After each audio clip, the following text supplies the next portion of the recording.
memang karena sekian lama saya sudah tidak membaca Al-Quran, saya mulai lupa. Sampai saya membeli Al-Quran, sampai sekarang Al-Qurannya itu masih ada. Ketika saya bertobat itu, saya beli Al-Quran. Ini Al-Qurannya, ya. Ini Al-Qurannya.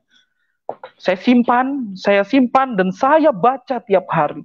Saya dipilih jadi pengurus masjid.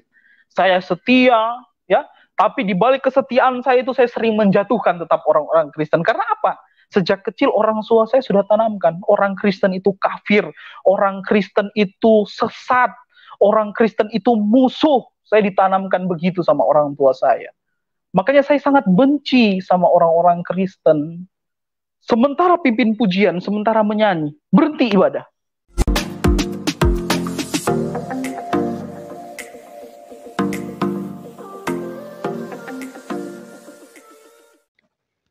Shalom Bapak Ibu Saudara sekalian, salam sejahtera untuk kita semua. Kembali kita akan menyaksikan kesaksian yang sangat luar biasa yang datang dari Muslim radikal, seorang imam masjid yang telah menerima Tuhan Yesus sebagai Tuhan dan Juru Selamat di dalam kehidupannya. Jika berkenan Bapak Ibu, mari kita luangkan waktu untuk menyimak kesaksian berikut ini yang tentunya sungguh sangat memberkati dan menguatkan iman kita sebagai orang yang percaya. Kita mengucap syukur semakin banyak yang terjamah oleh kasih Tuhan Yesus, semakin banyak yang diselamatkan oleh Tuhan Yesus. Bapak Ibu, tanpa berlama-lama lagi kita akan menyaksikan video selengkapnya berikut ini. Salam sejahtera bagi kita semua, ya. Perkenalkan, nama saya adalah Muhammad Riki Setiawan. Itu nama lahir saya. Ketika saya percaya Tuhan, seorang pendeta yang membaptis saya, dia memberi nama tambahan, yaitu Yeremia, ya. Jadi Muhammad Yeremia Riki Setiawan. Ada dua nama nabi besar situ. Nabi Muhammad dan juga Nabi Yeremia, atau kalau misalkan di agama saya sebelumnya biasa dikenal sebagai Nabi Urmiyah, ya. Jadi awal mula kalau mau cerita soal kesaksian saya ini dilahirkan dari keluarga Muslim, ya, dari keluarga Muslim yang radikal. Saya adalah putra ketiga dari Bapak Ahmad Yani dan ibu saya Suyanti. Jadi nama orang tua saya Ahmad Yani dan ibu saya Suyanti. Saya dibesarkan, ya, dididik dengan agama yang sangat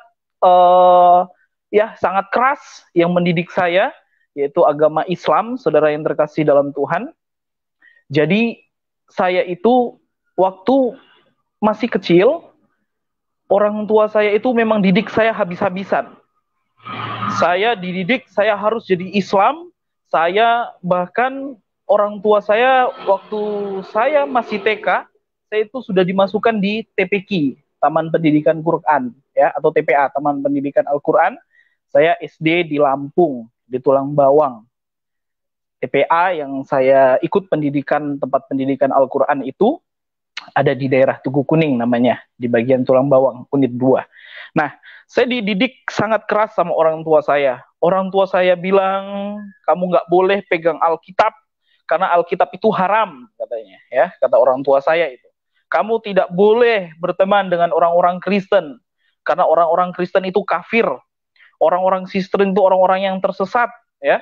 Sehingga sejak kecil saya sudah didoktrin, tidak boleh berteman orang Kristen, tidak boleh menjawab Islam dari orang Kristen, bahkan tidak boleh memegang Alkitab orang Kristen. Karena haram bagi saya itu, orang tua didik saya seperti itu. Sampai saya SD, saya masih kelas 2 SD, saya sudah hafal Al-Quran. Karena memang setiap hari saya dididik. Saya sekolah, sorenya saya harus menempuh pendidikan di TPQ, di Unit 2 di Tulang Bawang, sampai malam saya belajar tentang Islam. Itu saya masih kecil. Sehingga kelas 3 SD saya sudah hafal Al-Quran, ya. Kelas 2 SD saya sudah bisa membaca Al-Quran. Kelas 3, begitu naik kelas 3, nah, saya masih ingat orang tua saya kasih hadiah sama saya. Ketika saya kelas 3, saya sudah bisa hafal yang namanya Al-Quran, ya. Tapi seiring saya berjalan, pertumbuhan saya masih anak-anak, saya hafal Quran, tapi saya nggak paham. Saya nggak paham apa itu Islam. Saya nggak paham apa itu Muhammad. Saya nggak paham. Karena yang ditekankan, didoktrin kepada saya adalah menghafal, menghafal, menghafal. Jadi saya harus hafal bacaan-bacaan sholat, saya harus hafal Al-Quran, saya harus hafal doa-doa, doa kepada orang tua, doa tidur, ya, bahkan doa masuk WC, doa masuk rumah, itu saya disuruh menghafal sama orang tua saya. Sampai yang luar biasanya, seperti saya katakan tadi, sejak kecil itu saya dididik abis-abisan. Saya tidak pernah punya sejarah waktu masih SD itu berteman dengan orang Kristen, tidak. Saya benci mereka karena orang tua saya tanamkan doktrin seperti itu. Ya. Jadi itulah, makanya saya selalu katakan kepada jemaat yang saya layani sekarang, karena saya adalah seorang pendeta, saya katakan kecintaan terhadap agama kita atau doktrin atau pengajaran itu harus ditanamkan kepada anak-anak kita sejak dini. Karena mengapa saya bisa radikal, mengapa saya bisa fanatik terhadap ajaran saya? Karena dari kecil itu sudah ditanam. Sudah ditanamkan hal-hal kepercayaan terhadap Al-Quran. Nah, seiring berjalannya waktu, saya menginjak SMP, orang tua saya pindahkan saya untuk bersekolah di Jawa, tepatnya di Blitar, di desa Sumberjo, saudara ya. Nah, ketika saya sampai di situ ada masjid besar di rumahnya nenek saya. Dan masjid besar ini kosong. Kosong, dan saya menjadi penginjil Islam. Saya jadi tukang dakwah. Ya, saya buka, saya bersihin masjid yang sudah kotor, terus kemudian saya kumpulin orang-orang Islam. Waktu itu bulan Ramadan, ya. Saya menginjak SMP itu kira-kira tahun 2005-2006 ya, saudara. Nah, saya ada di Blitar, di Sumberjo, dan saya ini sama orang-orang tua, mereka tidak tahu sholat, mereka tidak bisa sembahyang, karena mereka adalah orang Islam, tapi mereka tidak pernah dididik pemahaman tentang Al-Quran, pemahaman tentang sholat, ya. Itu di desa Sumberjo, Kecamatan Selorjo, Kabupaten Blitar. Nenek saya dan om-om keluarga saya masih di sana sampai sekarang. Makanya saya rindu menyapa mereka, ya.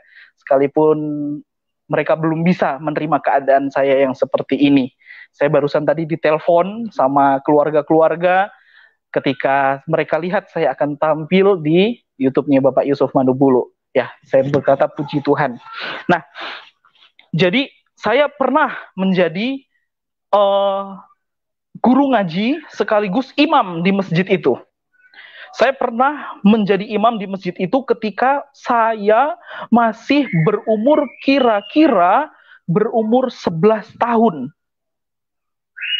Saya umur 11 tahun saya sudah menjadi imam masjid di situ. Dan saya mengajari orang-orang tua mengaji, anak-anak mengaji, alif, ba, ta, sa, jim, ha, ho, dal, zar, ro, jai, sin, sin, sod, do, to, god, dan seterusnya, saudara. Terus kemudian saya ajarin mereka surat-surat, saya kasih mereka juz amma, surat-surat pendek saya ajarin kepada mereka, kul a'udzu birobbinas malikinas, terus kemudian kul a'udzu birobbil falak min syarri ma khalaq, dan lain sebagainya. Terus kemudian saya ajari mereka ayat-ayat tentang Al-Quran, saya ajari mereka baca Al-Quran, saya ajari mereka menghafal surat-surat pendek yang ada di dalam Al-Quran. Saya ajari mereka sampai mereka bertumbuh menjadi Islam yang baik, yang mengerti sholat, mengerti membaca Al-Quran. Makanya tidak heran saya masih muda, masih sangat muda, saya sudah menjadi imam dan saya sudah menjadi guru ngaji di desa Sumberjo tepatnya. Karena memang di situ desa yang ada di dalam, ya, jauh dari kota kecamatan. Jadi sampai di sana mereka kurang pengetahuan tentang agama mereka.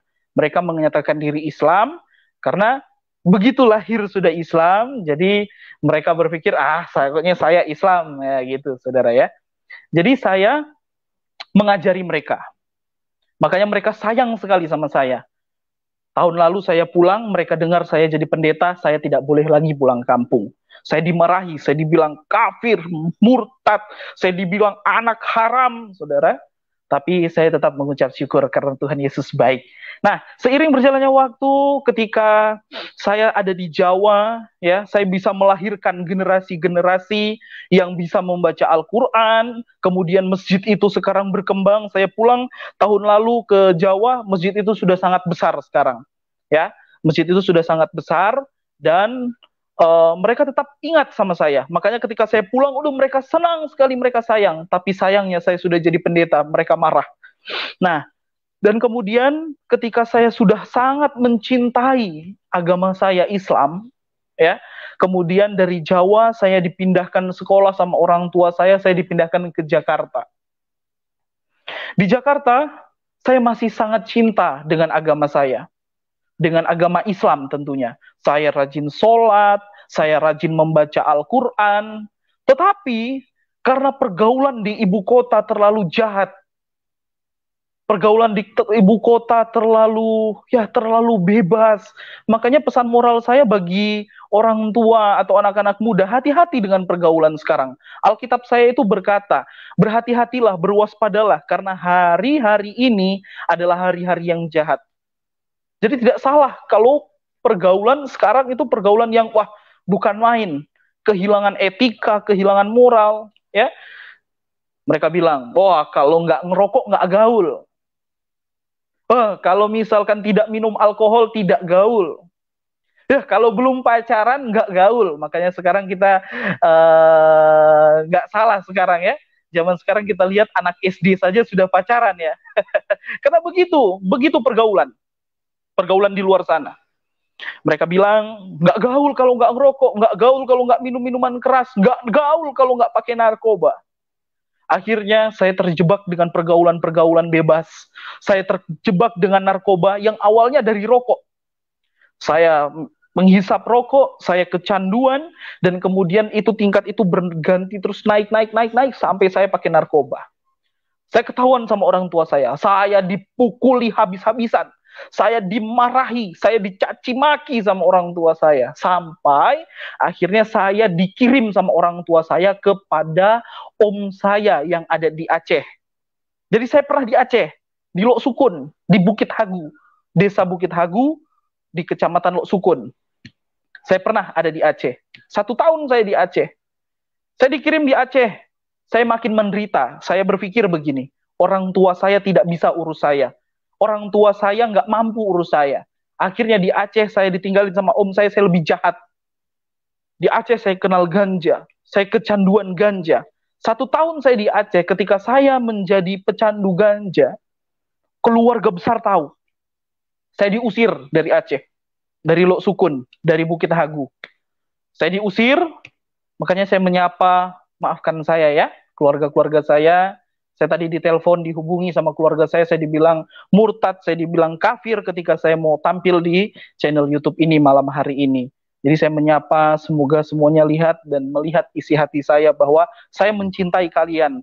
Saya mengasihi kalian, om saya yang ada di Lok Sukun, Om Suprianto, juga sepupu-sepupu saya yang ada di Desa Bukit Hagu di Aceh.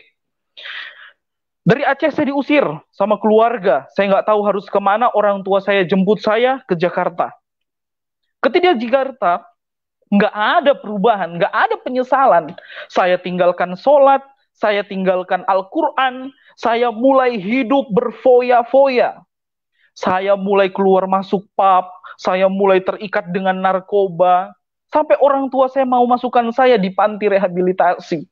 Tapi beberapa kali saya lari dari rumah. Sampai akhirnya orang tua saya di Jakarta, ya tepatnya di Klender, orang tua saya bangkrut.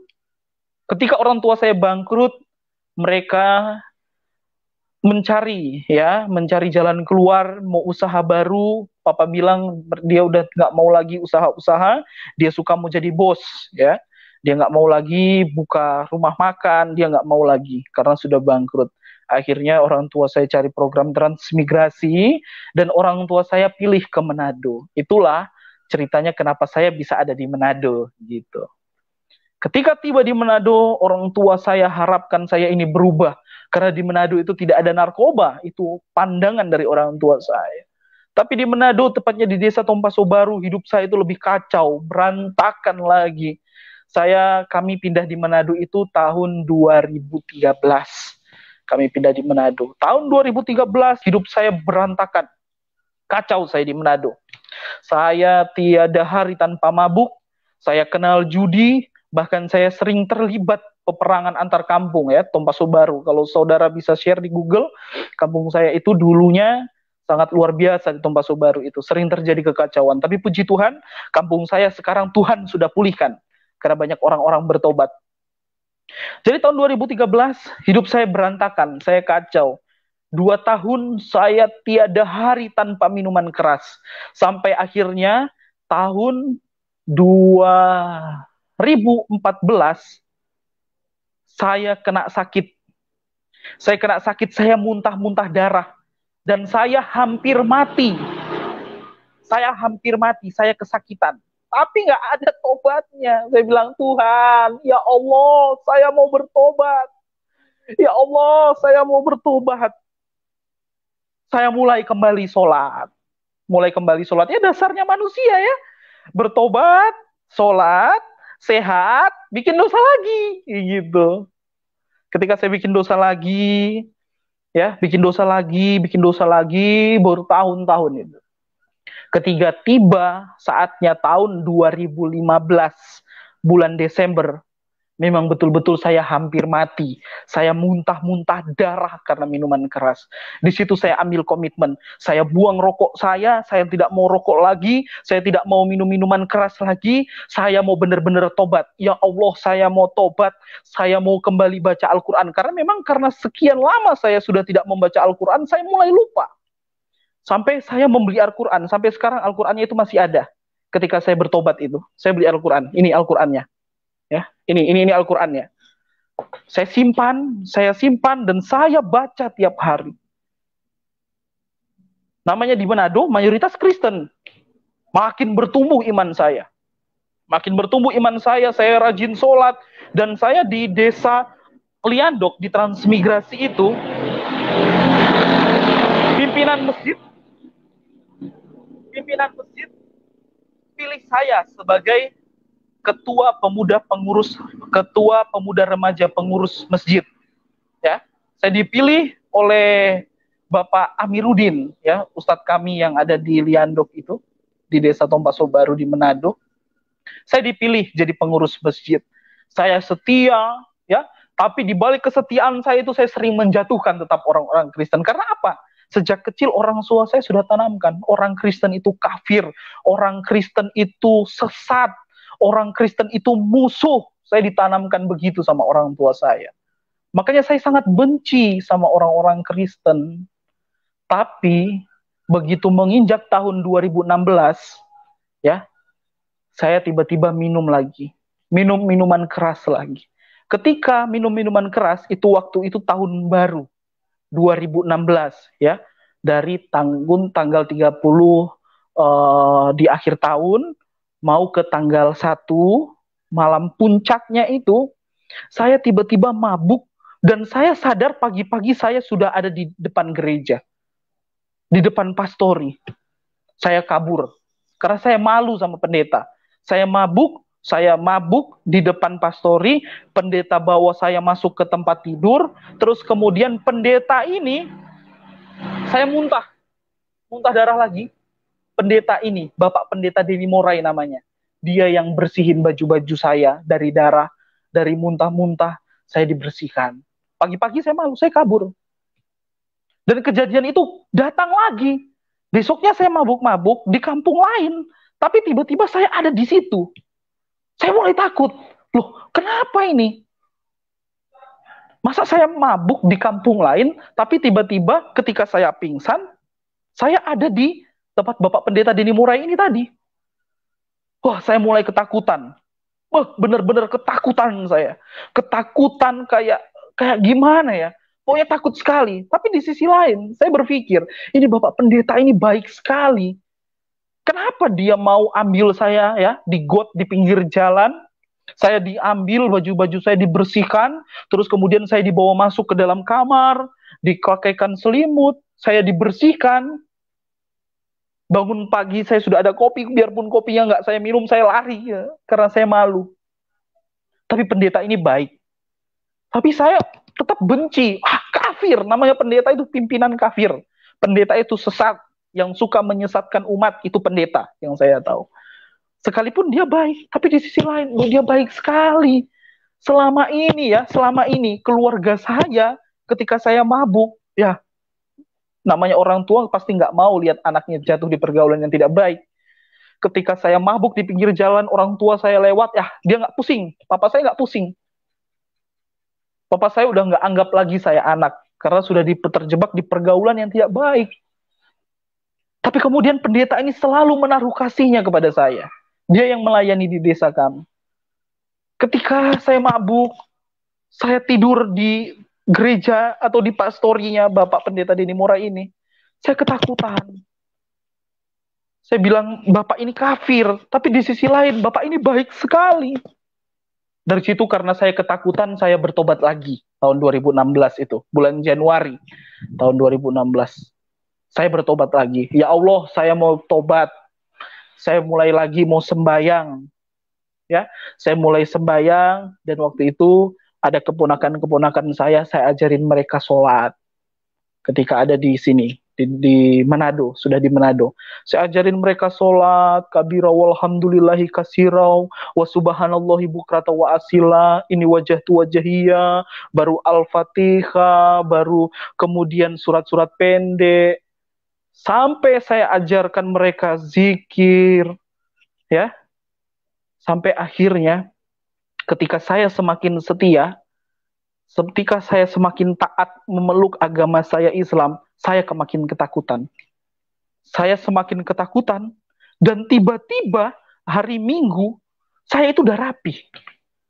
Bangun tidur, saya mandi, saya sudah rapi. Saya bingung, mau kemana saya ini? Ini hati suka masuk ke gereja.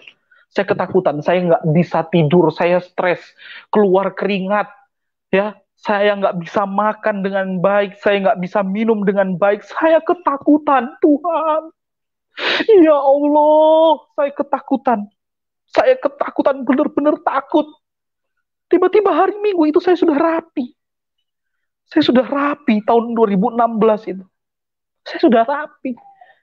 Saya ke gereja. Karena saya tukang bikin onar di kampung. Waktu itu pemimpin pujian di gereja, itu namanya Bapak Satu Pakanan. Dia ada di Makassar sekarang. Dia seorang tentara. Sementara pimpin pujian, sementara menyanyi, berhenti ibadah. Dia kasih berhenti, dia bilang begini sama saya, nggak mungkin kamu masuk Kristen. Kamu yang suka bilang-bilang orang Kristen itu kafir, orang Kristen itu sesat. Kamu yang nggak mau pegang Alkitab. Saya kalau misalkan masuk ke rumah orang, terus saya lihat Alkitab, saya paling jijik, saudara. Karena apa? Sejak kecil sudah ditanamkan kepada saya. Ini bapak ini dia marah-marah sama saya di dalam gereja. Saya cuma diam. Saya mau marah, tapi di sisi lain saya menerima damai sejahtera di dalam gereja. Bapak pendeta langsung peluk saya. Dia bilang, sudah, kalau memang mau masuk gereja, duduk saja, duduk. Jadi saya duduk. Saya lihat orang-orang menyembah, haleluya, puji Tuhan, mereka menyanyi-menyanyi. Stres saya, bingung. Bingung saya. Masa orang nyembah kok nyanyi-nyanyi? Orang nyembah tepuk-tepuk tangan. Orang nyembah bilang-bilang haleluya, haleluya. Saya nggak mengerti. Sama sekali saya nggak mengerti. Saya bilang ini orang-orang kafir ini. Tapi ketika Bapak Gembala, Bapak Pendeta itu berdoa, saya mulai tersentuh hati saya. Hati saya mulai tersentuh, tapi tetap ini pikiran ini sepertinya bergelut. Nah, ketika seiring berjalannya waktu, setelah ibadah, saya keluar dari gereja. Saya keluar dari gereja, saya berpikir, nggak mungkin saya jadi orang Kristen. Orang Kristen itu sesat, orang Kristen itu kafir, orang Kristen itu pasti masuk neraka. Itu yang ditanamkan kepada saya dari orang tua saya. Sampai akhirnya, saudara, Saya mulai bingung, saya mulai mencari perbandingan-perbandingan, saya mulai belajar. Saya temui Bapak Ustadz saya, waktu itu Bapak Amiruddin bin Naufal. Ya, dia adalah aktivis di masjid kami, ya, masjid kami, dan dia sering bawa tim dari Ahmadiyah, kalau saya tidak salah. Dia sering bawa tim, jadi sering saya tanya-tanya, Pak, kenapa orang Kristen ini masuk neraka? Mereka bilang, ya, kalau misalkan orang Kristen semua orang di dunia ini masuk surga, full surganya. Dia bercanda begitu sama saya. Saya bingung. Saya tanya lagi, kenapa sih kita nggak boleh makan babi? Bapak Amiruddin langsung bilang, Bapak Ustadz ini langsung bilang, ya babi itu bertaring, tidak boleh dimakan. Kenapa tidak boleh dimakan? Kamu lihat orang-orang Kristen yang makan-makan babi, yang makan-makan anjing, kamu lihat muka mereka serem-serem, muka mereka kayak anjing, muka mereka kayak babi. Saya berpikir, nggak masuk akal deh kayak begitu. Nggak masuk akal. Pada dasarnya saya lihat wajahnya Bapak Pendeta ini, saya sayang sekali sama dia. Saya salut sekali sama dia. Terus kemudian saya mulai membanding-bandingkan. Saya mulai membanding-bandingkan Alkitab. Saya mulai membanding-bandingkan Al-Quran. Saya mulai membanding-bandingkan. Tiba-tiba yang saya pikir Alkitab itu haram, saya jadi penasaran. Apa sih isinya di dalam Alkitab? Wah, lebih kacau lagi saya. Abis saya. Lebih kacau lagi. Tiba-tiba hari Minggu depan, saya ini tiba-tiba mandi lagi. Saya sudah pakai baju rapi, dan tiba-tiba ini hati ini pokoknya seperti ditarik begini. Seperti ditarik, kamu harus masuk gereja pokoknya. Ini hati saya ini rindu masuk gereja. Saya masuk ke gereja. Ada damai sejahtera. Saya tidak alami lagi ketakutan. Saya tidak alami lagi itu ketakutan, memang ketakutan yang mengerikan. Seumur saya hidup saya nggak pernah ketakutan seperti itu. Saya ketakutan, saya datang ke gereja, saya alami damai sejahtera. Akhirnya saya bilang begini, saya keceplosan sama Bapak Pendeta. Bapak Pendeta, gimana caranya menjadi orang Kristen? Saya mengambil keputusan untuk jadi orang Kristen. Bapak Pendeta baptis saya itu tanggal 27 Februari tahun 2016. Saya dibaptis oleh Bapak Pendeta Diani Morai. Ketika saya dibaptis, saya menyatakan diri saya orang Kristen. Orang tua saya usir saya. Orang tua saya marah sama saya. Orang tua katain saya, kamu anak durhaka, nggak dengar sama orang tua. Saya dipecat jadi anak. Saya dibegituin sama orang tua saya, sama papa saya. Saya dimarahin. Kamu itu dari kecil itu papa sekolahin kamu di TPQ.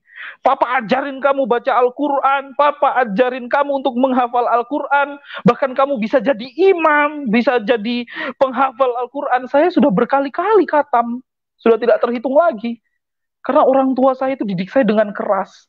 Saya diusir. Oh, keluarga-keluarga yang dari Aceh, yang dari Magelang, yang dari Jawa, yang dari Blitar, yang dari Surabaya, saya diserang habis-habisan.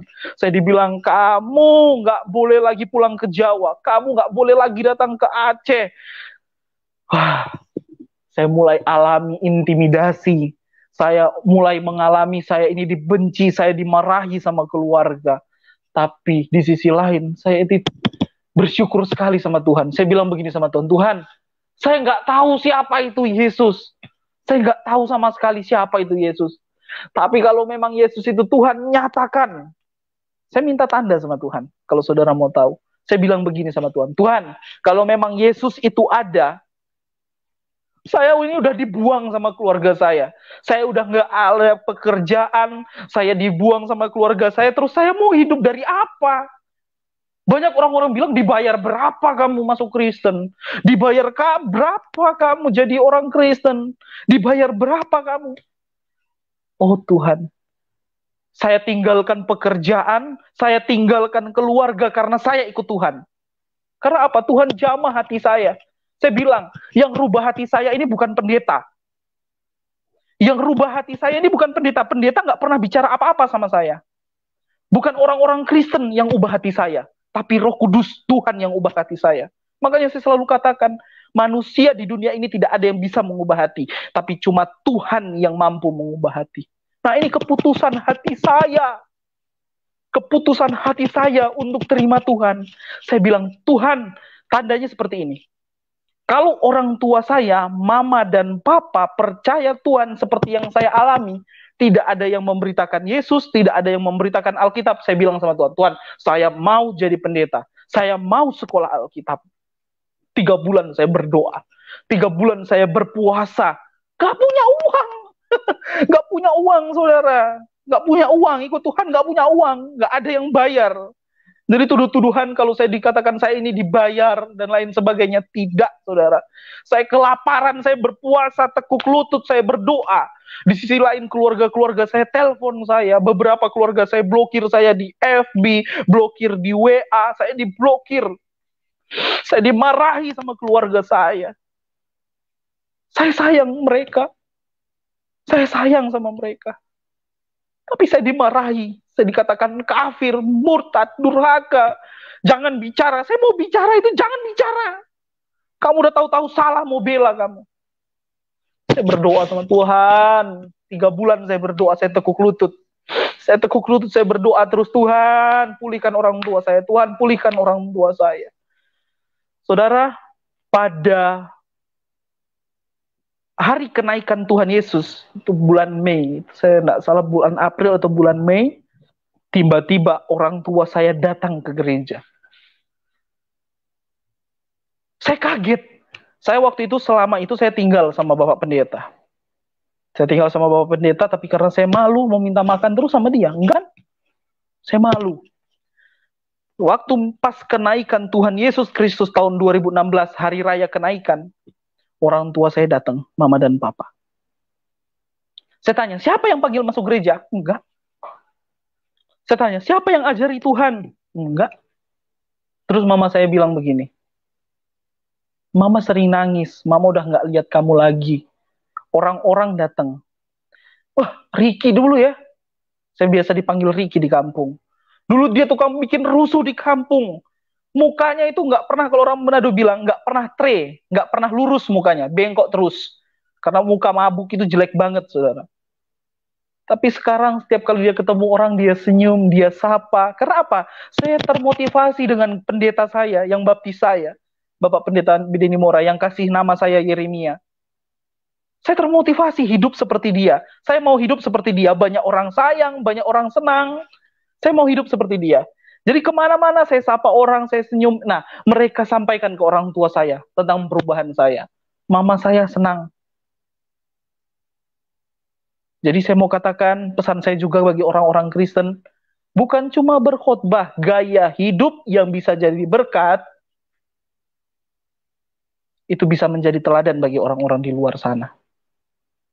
Orang tua saya tidak pernah ada yang injili, tidak pernah ada yang kasih Alkitab, jangan-jangan kasih Alkitab, dengar Alkitab aja risih orang tua saya. Nama orang tua saya Ahmad Yani, papa saya Ahmad Yani. Baru nama Ahmad, keras dia. Keras. Kalau orang Kristen bilang Assalamualaikum, dia bilang haram. Orang tua saya, papa saya. Tiba-tiba dia masuk ke gereja. Saya takut. Saya pikir mereka mau marah. Tapi mereka ternyata dijamah Tuhan. Mereka datang ke gereja dan mereka bilang sama Bapak Pendeta, kami mau masuk Kristen. Hati saya langsung berpikir, Tuhan Yesus itu benar-benar ada. Saya bilang, Tuhan Yesus itu benar-benar ada. Dia dengar doa saya. Dia dengar doa saya. Yesus itu benar-benar ada. Yesus tidak mati. Yesus bukan cuma sekedar nabi, tapi Isa Al-Masih itu adalah jalan kebenaran dan hidup menurut Alkitab saya. Saya mulai membayangkan, Tuhan, saya mau tepati janji saya. Saya mau sekolah Alkitab. Tapi untuk melewati sekolah Alkitab itu nggak gampang. Nggak gampang. Orang tua saya terima Tuhan, wah, saya pikir selesai orang tua terima Tuhan. Tidak, keluarga saya ngabis-ngabisin saya, dikata-katain lagi.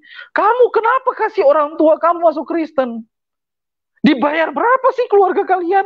Kalau memang kalian udah nggak punya apa-apa, bilang sama kami, nanti kami kirim uang buat beli tanah di sana, buat beli rumah di sana. Itu keluarga-keluarga saya yang di Jawa bilang begitu. Oh Tuhan, saya dituduh. Dibilang Tuhannya orang Kristen itu tiga. Tuhannya orang Kristen itu manusia. Tuhannya orang Kristen itu beranak. Katanya begitu. Tapi sebenarnya tidak kan. Itu cuma tuduhan-tuduhan. Saya mulai menyesali. Tuhan, kenapa sih harus begini? Kenapa sih harus begini? Dan Alkitab saya katakan, ikut Tuhan itu bukan senang, tapi turut menderita karena memikul salib Yesus. Orang tua saya mengikut Tuhan, itu mujizat. Karena saya minta tanda sama Tuhan. Dan kemudian saya harus ikut namanya training. Itu 1 tahun. Saya tinggal di rumahnya Bapak Pendeta, saya digodok.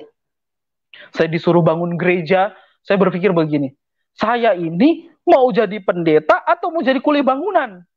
Saya disuruh pikul balok, saya disuruh pikul semen, saya disuruh angkat seng, saya disuruh campur adukan semen.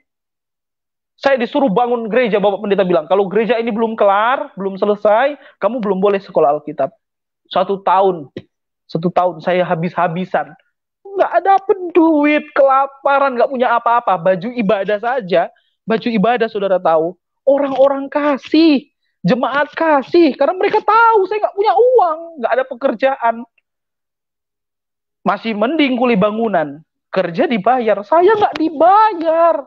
1 tahun lebih itu, saya nggak dibayar, sama sekali nggak dibayar.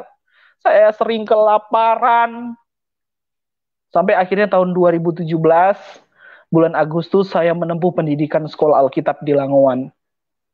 Ketika saya ikut sekolah Alkitab, saya pikir sekolah Alkitab itu mudah, enak. Tinggal belajar, tapi nggak banyak proses di sekolah Alkitab. Dan saya banyak alami mujizat Tuhan di sekolah Alkitab. Saya nggak punya uang, teman-teman saya belanja, saya nggak punya apa-apa. Saya sering kehabisan sabun, saya sering kehabisan odol, karena saya nggak punya apa-apa. Ketika saya masuk kelas 1 sekolah Alkitab Langowan, nggak punya apa-apa. Dan saya nggak malu untuk minta-minta. Saya kehabisan. Tapi Tuhan itu tidak pernah tinggal diam. Di dalam sekolah Alkitab, saya selalu mendapatkan pertolongan Tuhan. Tanpa saya sadari. Akhirnya ketika selesai saya sekolah Alkitab Langowan, tahun 2018 saya selesai, dan saya mulai bergelut di dunia penginjilan.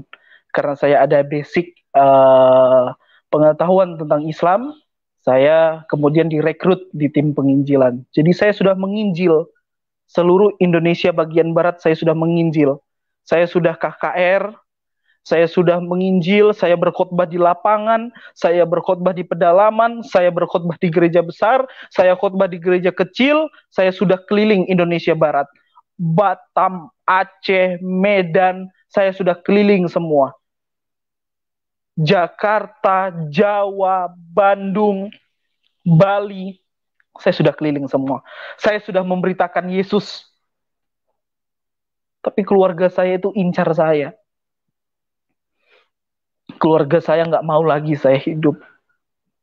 Karena apa? Mereka lihat saya jadi pendeta. Jangankan jadi pendeta, jadi orang Kristen aja mereka marah jadi pendeta. Dan saya berpikir, saya nggak pernah dibayar. Saya menginjil, saya kelaparan. Saya pernah kehabisan uang tiket di Surabaya. Saya pernah kehabisan uang tiket, saya nggak bisa kemana-mana. Dan saudara tahu, saya berdoa, Tuhan kirim tiket. Bagaimana caranya? Saya nggak tahu, saya kehabisan. Jangan berpikir ikut Tuhan itu dibayar. Nggak dibayar sama sekali saya. Saya menginjil, tiket saya terbang ke sana, terbang ke sini, saya nggak dibayar.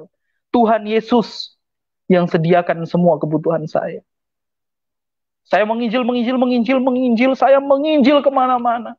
Dan saya sudah lihat pertolongan Yesus. Saya sudah lihat banyak mujizat.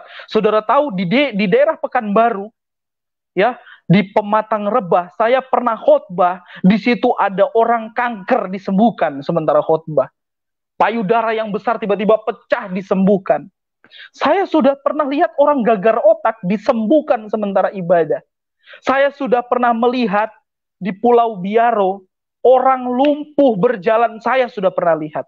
Makanya saya mau katakan bagi yang mendengar suara saya malam hari ini, Yesus itu benar-benar ada. Kuasanya tidak mati, kuasanya hidup menolong saya, juga dia mau menolong saudara yang mau buka hati untuk Tuhan. Dan saya mengambil pendidikan sekolah Alkitab kelas 2 di Langoan, dan setelah saya mengambil pendidikan sekolah Alkitab kelas 2, Tuhan pertemukan saya dengan istri saya yang baik tentunya, yang cantik, yang luar biasa, yang selalu perhatian. Dia sekarang sementara berdoa sekarang. Ketika kami menikah dan kami cari perumahan, ya, kami cari perumahan, saudara tahu pernikahan kami juga mujizat. Saya uang dari mana? Nggak ada yang bayar saya. Saya nggak usaha, nggak tahu-tahu tiap bulan itu harus ada penghasilan, enggak. Dan kami menikah tanggal 18 bulan Juli kemarin. Jadi saya baru menikah, ya, baru 1 bulan menikah, saudara. Kami merintis pelayanan yang ada di perumahan. Dan saudara tahu, kami belum ada gereja. Kami belum ada gereja, kami masih beribadah di rumah. Saya berpikir dulu begini, ya, yang ada di pikiran saya. Jadi pendeta itu enak, gerejanya besar, dibangun sama sinode, ya, sama pimpinan gereja itu dibangun, dibayar tiap bulan. Saya berpikir begitu dulu. Dan orang-orang lain pasti berpikir, keluarga saya dipikir, kamu jadi pendeta itu dibayar, dikasih gereja, dikasih rumah, dikasih mobil. Enggak, jangankan mobil, bannya aja saya nggak punya. Sampai sekarang saya masih berdoa, Tuhan, saya mau minta lahan gereja. Berdoa, mau minta sama siapa? Mau minta sama manusia? Enggak. Kami jadi pendeta nggak dibayar. Kami melayani dengan hati. Saudara tahu, belum berapa bulan saya melayani di sini, pernah 1 hari kami kehabisan beras. Kami nggak punya uang. Pernah kami alami itu. Pernah kami alami itu. Kehabisan, kelaparan. Padahal pengantin baru. Tapi kami udah kehabisan. Karena apa? Kami ikut Tuhan. Kami jadi pendeta nggak ada yang bayar. Sekali lagi, nggak dibayar. Melayani dengan hati. Kalau saya dibayar, pasti saya udah punya gereja sekarang. Tidak. Tapi saudara lihat, ini adalah gereja saya. Ya, gereja tempat saya melayani, saya merintis di perumahan. Kami beribadah itu di depan rumah, di teras. Kami belum punya gedung gereja. Ini saya masih berdoa sama Tuhan. Kalau jadi pendeta itu dibayar, gerejanya dibangun, enak. Tapi ini enggak. Enggak, jadi semua tidak seperti apa yang saudara-saudara saya pikirkan, bahwa saya itu dibayar, dikasih gereja, dikasih mobil, dikasih rumah. Enggak. Ikut Yesus itu menderita, pikul salib, bukan enak-enak makan tidur. Enggak. Melayani dengan hati. Dan pelayanan saya, sebelum saya jadi gembala pun di sini, atau sebelum saya jadi pendeta di sini, saya sudah menginjil ke jalan-jalanan. Saya sudah memberi makan anak-anak jalanan. Uangnya dari mana? Saya nggak tahu. Tuhan yang kasih. Itu tanda mujizat Tuhan. Jadi kalau saya sampai saat ini masih ada, masih sehat, masih kuat, semua karena Tuhan. Dan apa yang membuat saya benar-benar yakin bahwa Yesus itu ada? Karena saya ini merasakan kehadiran Yesus. Saya merasakan bahwa Yesus itu benar-benar ada. Di agama sebelumnya tidak. Walaupun saya sudah hafal Al-Quran, walaupun saya sudah hafal sholat, zikir, dan lain sebagainya. Tapi itu cuma sampai dihafal. Cuma sampai dihafal. Tapi sekarang, ya, saya bersyukur sama Tuhan. Tuhan banyak didik karakter saya. Kalau saya dipukul orang dulu, saya balas. Sekarang biar orang mau pukul saya, biar orang mau hina saya bilang puji Tuhan. Keluarga saya bilang kafir. Saudara tahu, sebelum tampil di channel YouTube dari Bapak Yusuf Madubulu ini, saya bagikan di Facebook, saya bagikan di grup keluarga. Keluarga saya marah sama saya. Kamu jangan bawa-bawa imam masjid, kamu jangan bawa-bawa pernah jadi guru ngaji. Itu nggak pernah ada di kehidupan kamu. Saya dikatain begitu, saudara. Awas kamu, kami mau laporkan kamu, kami mau laporkan. Keluarga saya bilang begitu, tapi saya cuma bilang puji Tuhan. Saya bersyukur, saya bersyukur Tuhan bisa ubahkan saya. Dan Yesus itu benar-benar ada. Yesus itu benar-benar ada. Saya sudah banyak lihat mujizat Tuhan. Saya sudah banyak lihat pertolongan Tuhan. Saya sudah lihat banyak mujizat Tuhan. Yesus itu benar-benar ada. Apa yang membuktikan Yesus benar-benar ada dalam hidupmu? Buka hati untuk Tuhan. Buka hati. Pasti Yesus mau jamah. Buka hati. Ini pesan saya. Buka hati. Buka hati untuk Tuhan. Buka hati untuk Yesus.